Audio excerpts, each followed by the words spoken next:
Good evening. In this broadcast, the news from the television company Ostankino. The temporary information center of the Russian government announced today that agreement has been reached by the Task Commission for dialogues on regularizing the conflict in the Chechnya Republic with official Grozny and the opposition. Talks are scheduled for the 12th of December in Vladikavkaz. The information center announces that the object of discussions with official Grozny will be problems connected with stopping the bloodshed, relinquishing weapons, and establishing normal mutual relations. Regarding talks with the supporters of the opposition, the talks will deal only about the problems of disarmament. However, official Grozny stated that it will not hold talks with the opposition and agrees to meet only with the delegation from the Russian Federation. Meanwhile, again, representatives of force ministries of Russia have set out for the Northern Caucasus. Arriving in Mozdok were the Vice Premier Nikolai Yegorov, who's responsible for coordinating measures to normalize the situation in Chechnya, and the Director of the Federal Service of Counterintelligence, Sergei Stepashin. The flight to the region of Pavel Grachov, according to the Ministry of Defense, is postponed indefinitely, although previously it was planned that today he would meet with Shahar Dudayev. At the same time, it was learned through Itartas channels that the Ministry of Defense of Russia is forming a mobile group of quick reaction forces from units of the Northern Caucasus military district in order to isolate Chechnya from armed, unlawful formations. Today in Grozny, as Itartas reports, Russian military prisoners were conveyed to the delegation from the Ministry of Defense of Russia. Previously, the Russian side had already been handed over 11 military servicemen imprisoned during the failed advance of the opposition on Grozny. The remaining 7 people demanded guarantees of their personal safety personally from the Minister of Defense of Russia, Pavel Grachov. The discussion of the situation in the Chechnya Republic continued in both chambers of the Federal Assembly and in the State Duma, as well as in the Federal Council. The discussions were held behind closed doors. Some details on the work of the chambers of the Federal Assembly and the point of view of deputies were learned by our parliamentary correspondents. Today, while the members of the Federative Council finally satisfied their compounded hunger for information on the situation in Chechnya, journalists could only guess as to whether or not the debates would influence the development of events in the Northern Caucasus. The session was held behind closed doors. Speaking before the senators were the Vice Premier of the government, Sergei Shakrai, the commander of the border troops, Andrei Nikolaev, the Minister on Emergency Situations, Sergei Shoigu. The president of Ingushetia, Ruslan Aushev, expressed an opinion to representatives of the press that the Federative Council will not agree with the forceful option in resolving the Chechnya problem. According to him, this is a dead-end street which could lead to war in the Caucasus region. We must understand that the power in Russia is one, and this is the very case when all branches of power have to unite and develop a common policy. A policy which is connected not with Ossetia or Ingushetia and not with Chechnya, but connected with Russia and Russia's policy in the Caucasus. And this Russian policy must be developed by, first of all, people who are interested in preserving the unity and wholeness of Russia, and secondly, professionals must deal with this matter who know the situation and can propose that which today can bring the Caucasus out of the critical situation which it is in, and the entire south of Russia and perhaps all of Russia overall. As a result of discussions of the situation in Chechnya, the Federative Council adopted a strict decision. The parliamentarians condemned the actions of certain structures of federal organs of power aimed at a resolution of the conflict in Chechnya using force and regular troops. Today it seemed to the journalists that the Duma is under siege. All access was cut off to the sessions auditorium, and evidently frightened that journalists would eavesdrop on deputies' debates, special devices were used to close off the press hall with telephones, and it was difficult to contact the outside world. The deputies decided to fortify themselves from the press to such a degree that it was proposed to punish those parliamentarians who divulged the deputies' secrets. Although the true secret was why such extensive security measures were needed. First of all, neither the force ministers nor representatives of Chechnya showed up in the Duma. Secondly, there is nothing to hide because everything has been said a long time ago. Yet, hiding from the press, the deputies did discuss the Chechnya problem, and only from their mouths did journalists receive information, although subjective, but still information. The use of force doesn't exclude the fact that Chechnya is within the framework of the Russian Federation. Despite the diversity in political views, if one carefully studies each speech of each person in the Duma, speeches in the sense of texts of statements and draft resolutions, one conclusion can be made. Everyone wants to stop the bloodshed. Having discussed the situation in Chechnya in a narrow circle of deputies, the parliamentarians deferred the decision till tomorrow. Today they created a commission which would develop a sole draft resolved resolution from many of those ideas proposed. As their basis, they've accepted the document from the Security Council in which the actions of the government organs on political regularization of the conflict is deemed to be unsatisfactory. Furthermore, the committee bases itself on the fact that Chechnya is an inexorable part of Russia. Also, they will examine the President's proposal to grant amnesty to those participants of the conflict who, by the 15th of December, will relinquish weapons. In Grozny, they carefully followed the progress of today's discussions in the Duma and the Federative Council on the Chechnya problem. As the TASS was told in the apparatus of the Chechnya President, the absence of Chechen representatives from the Duma session is explained by the fact that neither Jahar Dudayev nor the Chechen parliament didn't receive an official invitation to the session. In the city, a state of alarming anticipation reigns. In Grozny, a stubborn rumor persists that after the last Russian prisoners will leave the city, Russian units will launch a new raid. The Civil Defense Services explained to the population over television and radio what to do in the event of an air raid or the use of toxic substance weapons. And the troops of Jahar Dudayev are actively preparing to deflect a possible insurgence of troops. The Temporary Information Center of the Government of Russia reports that at access points to the villages, artillery positions are being equipped for snipers and grenade launcher. The local roads and bridges are being set with mines in preparation for the blow-up of the Platinum Water Reservoir in the southern suburbs of Grozny. On such a backdrop, in Chechnya, a new social political movement is forming, advocating a peaceful resolution of the conflict. It's called the Party of Peace. TASS reports that it includes several political parties, youth, women's, labor organizations, and also representatives of the intelligentsia and clergy. The movement proposes that the President of Russia, Boris Yeltsin, will officially state that he takes the regularization process under his personal control and, pursuant to the Constitution of Russia, will recognize the right of the Chechnya people to decide their own fate. The State Minister on the Affairs of the Parliament of Jordan, the President of the International Congress of Chechen Communities Abroad, Sheikh Abdul Abdik Jamul, in an interview to Ostankino, exhorted the Chechens to cease bloodshed and not resume the fratricidal war. According to the Sheikh, the Chechens themselves will reach agreement. However, for this, first of all, they must reject bloody revenge.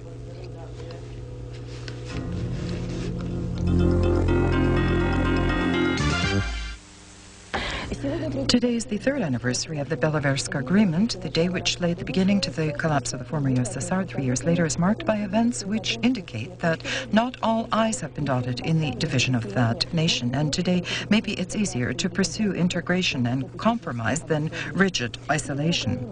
The Prime Minister of Ukraine, Vitaly Masol, arrived in Moscow today to discuss with the Russian government the problem of the Black Sea Fleet and the null version of the division of debts of the former USSR, in accordance with which Kiev will reject its share of foreign assets of the former USSR, and Moscow will take on an obligation to cover the Ukrainian part of the debt. The state delegations of the two countries also intended to discuss the draft agreement on friendship and cooperation, the signing of which should occur during the visit of the President of Russia, Boris Yeltsin, to Kiev. While questions of economic interaction of the two countries are being decided on a high level, individual firms of Russia and Ukraine are successfully establishing contacts. The Sumskaya Scientific Manufacturing Association, in the name Frunze, has become a joint stock company, the flagman of Ukrainian auto manufacturing. Back in the 1980s, this company was the first in the sector to reject government subsidies and became fully self-financed. And then they were prepared to work in market conditions, having restructured their powerful potential into a regimen of quick reaction to consumer orders. And life confirms the correctness of the chosen course. During these days, they are introducing a unique industrial object. Among those lines are complexes which produce almost any brand of steel and rolling them here on the spot, and producing boring pipes. And here is a block of testing stands, which they say in the world are in small quantities. And these will permit to significantly increase the reliability of basic goods of the plant, equipment for gas and oil workers. Having become a joint stock company, the Frunze Association will further entrench its positions in the world market, especially on the Russian one, which desperately needs contemporary and relatively inexpensive oil gas drilling technology. For it, Russia is prepared to pay for in fuel and electrical power. In exchange exchange for fuel sources, we will deliver to Russia goods of more than 70% of our entire yield, which is more than $200 million. I'm convinced that for our country, this is the only true path to resolve the problem, number one, that is the energy problem, and to the maximum orientate our industry toward the Russian market. The development of new paths in interaction on the foreign economic activities is the main topic of the meeting of the heads of the trade industrial chambers of the CIS countries, Baltic and Central and Eastern Europe. It opened today in Moscow. This is the first such meeting after the collapse of the USSR and the Council of Mutual Economic Aid. The transformation of the economies of these countries each has unique features. However, the need to restore traditional ties is acknowledged evidently by all participants of the meeting. As was emphasized by the head of the Trade Industrial Chamber of Russia, Stanislav Smirnov, the issue is not about a mechanical restoration of the past, but the formation of a new system, a new concept in foreign economic cooperation, which becomes possible with the current trade economic agreements in force, the resumption of work of intergovernmental commissions, and developing specified programs. Incidentally, the trade industrial chambers will in many ways again have to rediscover partners. Therefore, the priority in interaction of the chambers is given to exchange of business information, conducting exhibits and fairs. The basic discussion at the meeting unfolded around creating an international council intended to coordinate steps in foreign economic activities of companies and commercial structures who are members of the trade industrial chambers of their countries. Today in trading at the Moscow Interbank Currency Exchange, the rate of the dollar was 3,306 rubles, which is 14 points higher than yesterday's indicator. A sharp decline in the rate of the ruble before New Year will not occur. This was stated today by the Minister of Finances of Russia, Vladimir Panskov. According to his assessment, on the 1st of January 1995, the dollar will cost around 3,400 rubles. Itotas adds that this prediction is connected with the rigid financial policy of the government, which is reflected in the version of the federal budget for 1995. The agenda of today's session of government was quite extensive, and the first question, an accounting from all tax services on ensuring revenues into the federal budget, was protracted to half a day. However, its examination was sharply terminated by Viktor Chernomyrdim. We're not at a union meeting. We must decide. And what can we decide if we have nothing? This wrath was precipitated by the fact that documents contain no real proposals, but only state the sad situation with tax revenues. By the end of the year, in the best scenario, 60% will be collected of what was planned, and what was planned is less than can be received. Therefore, it was decided to return to this topic in 2 weeks. The following block of questions was connected with the draft budget in extra budgetary funds for 1995, which include the pension, insurance, medical, and employment fund. Overall, the drafts were adopted, and in a word, the minimum pension next year will be 68,000 rubles, which is almost 2 times more than the current. However, during discussion, details surfaced, which will be the topic of conversation at one of the coming meetings of government, the unjustified use of money in funds for private use. And so in certain staff collectives, salary scales are escalated. Some of the money, and this is taxpayers' money, is spent for computerization, which, as some ministers noted, for now we cannot afford. And there were examples cited of building luxury offices. Just as the premier noted, whose hands are on distribution, his salary is higher. Apart from that, the government adopted several measures to increase responsibility for avoiding military service, and so the fine for avoiding conscription will cost a recruit 50 minimum salary levels. All adopted documents must be ratified in the State Duma. The Vice Premier of Belarus, Viktor Gonchar, announced his resignation today. At a press conference, he emphasized that this is not a political démarche and, moreover, not an anti-presidential action. As his official reason for resignation, Gonchar explained the confusing principles in the Cabinet of Ministers functioning. The government, in the opinion of Gonchar, is completely isolated from personnel policies. The Parliament of Georgia today could not gather a quorum and was forced to interrupt the session. The lack of discipline of deputies is explained simply in the sessions auditorium. It's so cold that it's impossible to even be there. Heating, as in all of Georgia, is absent because of the energy crisis. In order to warm up even slightly, the deputies requested that the free issue of boiling water before the session be organized. The energy problems of Georgia and Russia cannot be compared because of their scale, but for the Russian northerners, that's was no consolation. The temperature in Norilsk fell to minus 30 degrees centigrade, and the city's fuel heating system, which reduced its production of electrical power after the blow-up of one of its turbines, will only be restored to full capacity in the beginning of the new year. Interfax reports that currently in Norilsk almost 1,200 apartments are frozen. The delivery to Moscow of 30 ambulance vehicles acquired through the funds of the joint stock company Gazprom occurred in the municipal mayor's compound. These Mercedes significantly exceed in equipment and comfort vehicles, which the Moscow First Aid already has, and permit all necessary aid to be provided to the patient on the way to hospital. This vehicle is of a very high class. I'm extremely grateful to Gazprom for such a gift, and most importantly, for understanding the problems of Moscow. The cost of the vehicle exceeds 14 billion rubles. One must say that Gazprom helps the city, even though itself it endures very difficult times because of systematic non-payments of gas consumers. And this is a natural phenomenon, and I feel that let every person give their last ruble for the common good of all.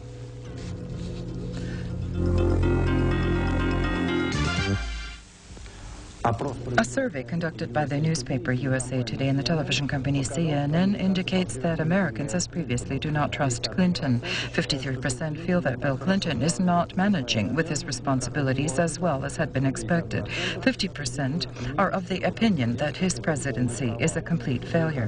The results of the polls of the public opinion were probably no surprise. The voters had already sentenced the Democrats at the midterm elections of Congress the 8th of November, as a result of which the majority in both chambers went to the Republicans. The United States feel that military force and the threat of implementing it to be the most vital components of its policy. This was stated by the American Defense Secretary William Perry speaking in the Washington Council on Middle Eastern Policy.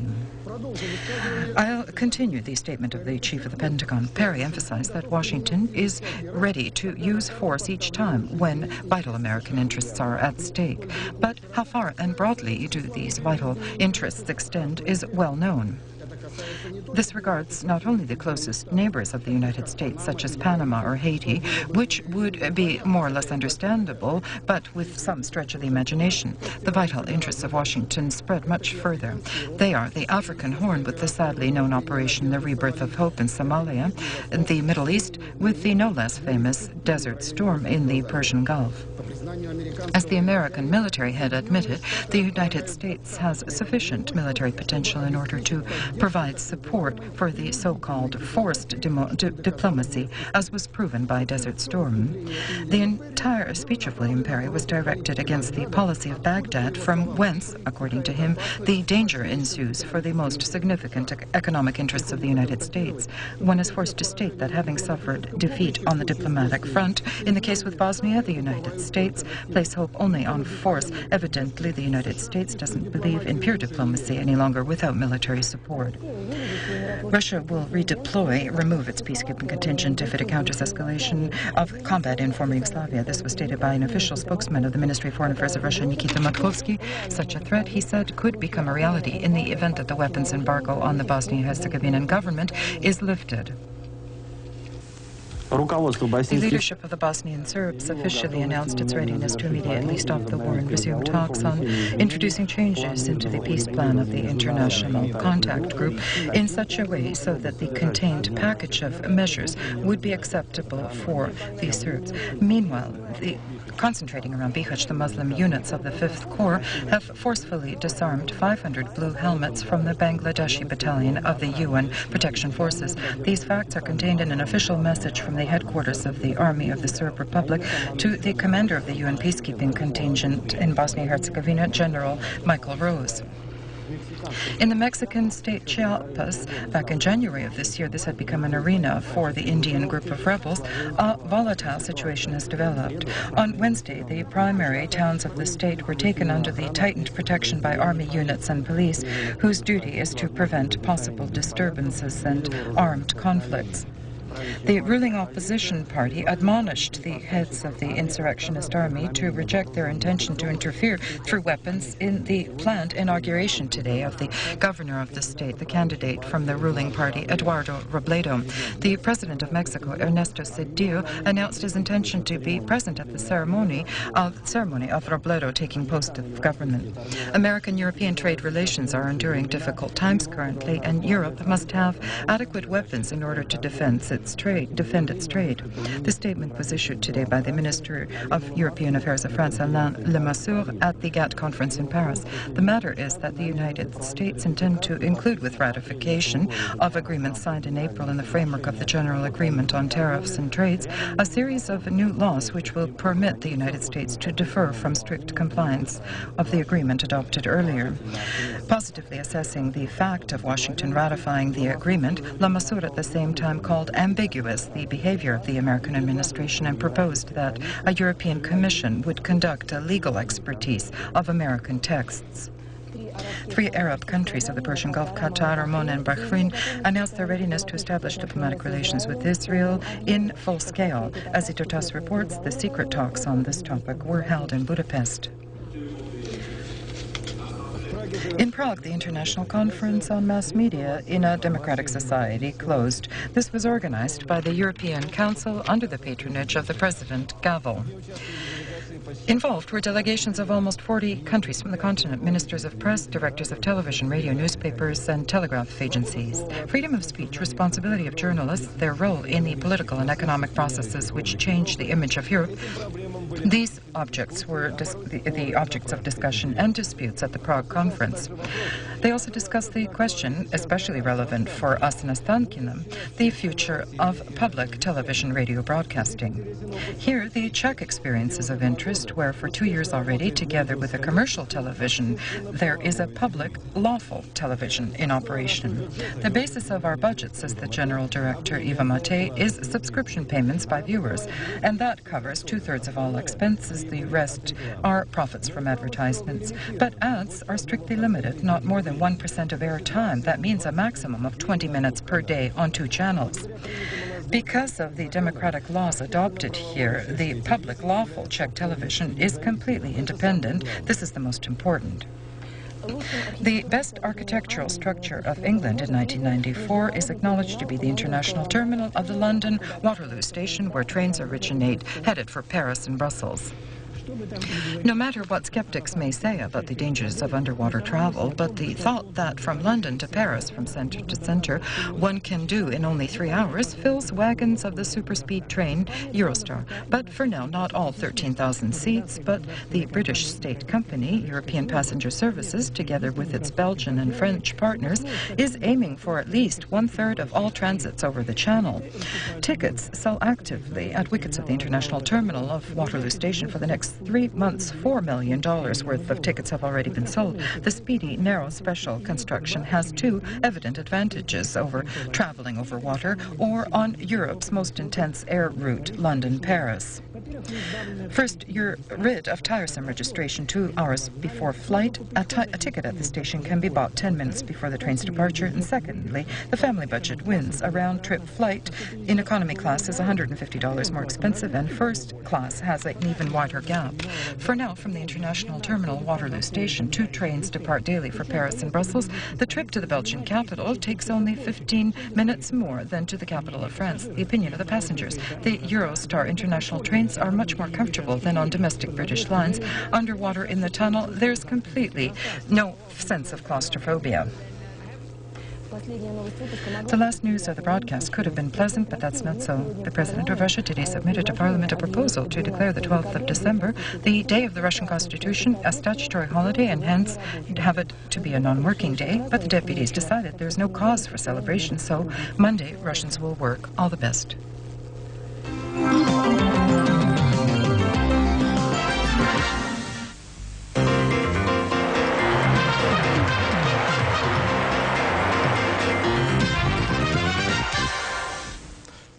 Good evening. The top events in the last few days, unconditionally, are the matches of the European Cup tournaments. But unfortunately, the performance has come to an end on the international arena in the season for the last Russian club. The Moscow Spartak team, losing in Paris 1-4 to the local club Paris Saint-Germain, fell out of the competition. Through the match, the advantage of the French was undisputable, but luck was not on the side of the guests that night. Also, the Spartak team could not get coordinated in their defense plays. Vejla and Rai, three of them, scored 4 balls, and the only response goal was by Radionov. I'll disappoint chess fans, probably expecting right now results of yet another round in the World Chess Olympics. The players have a day off today. Pleasant news came to us just now from Austria. The Russian biathlonist Vladimir Grachov has won the level of the World Cup in the small town Bogdashstein. Grachov has had the best result at the 20-kilometer race with a result of 54 minutes, 51.4 seconds. And in Moscow, Thursday passed by under the banner of basketball in the Championships Cups. The women's Army team held the 5th straight victory in its group, but this time over the Rouge Beige from Slovakia, 71-55, and continues to lead confidently. In another group, the Italian Como is ahead. Unfortunately, the basketball celebration was not complete. The men's Army team, in the 5th match in the Club Championships of Europe, lost to the Italian Scavallini 85-86. In the first half, the Army did have the advantage, but later the game fell apart completely, and in the deciding moment of the match, the guests were much more precise. At the preliminary level of the International Hockey League tournament today, 2 matches were held in the Western Zone. Kazansky Itil tied Dynamo 3-3, and Torpedo from Yaroslavl defeated and demolished Crystal 8-1. At the Russian Handball Championships among men's teams today in Moscow and Volgograd, rounds were played. The leader of the championship, the Army, hosted the St. Petersburg team, and only in the first time the guests were ahead initially, and later everything went as expected. The Army won confidently 25-21 and has previously had the tournament chart.